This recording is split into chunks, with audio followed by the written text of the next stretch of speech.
Hey everybody, John here with Next Turn Racing with your Sunday morning race report.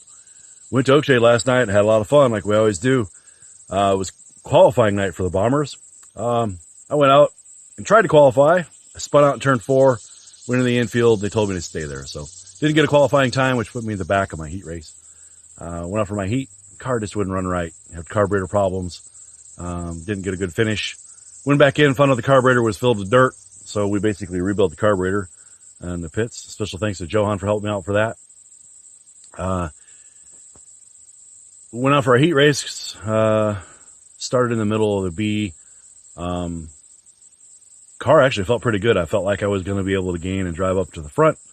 I don't know what I hit. I think I hit one of the potholes or something in turn 1 and blew the right front tire. So we didn't get a caution. So we pulled in and changed the tire and pulled out. I went out a couple laps down, just went out and had some more fun. Car really felt fast, so I look forward to next week. If you like our videos, please like, comment, subscribe, share them. Thanks.